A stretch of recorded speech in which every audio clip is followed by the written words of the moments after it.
तो आज एंता काଣା ହେଲା ଯେ ମୁଇଁ ହସି ହସି ଗଡ଼ି ଯାଉଛେ ହୋ। ତ ଚାଲ ଭିଡ଼ିଓ ତି ପହିଲାରୁ କହୁଛେ ଶୁନ ହୋ। ତ ମୁଇଁ ଦେବାଶିଷ ଆପଣ ମାନକେ ସ୍ୱାଗତ କରୁଛେ ଆର ଗୋଟେ ମିନି ବ୍ଲଗ के हो।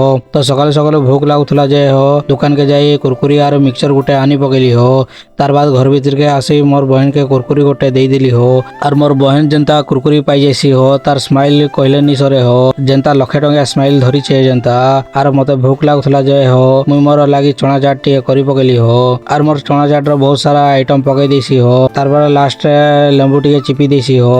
आउ मोर चना चाट रो टेस्ट कहले नि सरे हो पूरा केरकेरा लाଗୁଥିଲା हो मोर चना चाट रो टेस्ट। तार बाद मोर बापा तो हो बाजार रू केते सारा सामान आनथिले जे हो ताकर बैग तो जगह नहीं धरो थाए हो। तार पर घर काम सरे दी करी मुई मोर बाहरी पइली हो मित्र मानकर पाखु।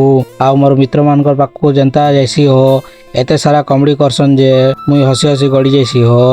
तो अदकी थिला आज वीडियो हो भल लागिथिले लाइक गोटे कमेंट गोटे आर नुआ चैनल के सब्सक्राइब कर देबे हो। तो रहूचे जय जगन्नाथ हो सबके।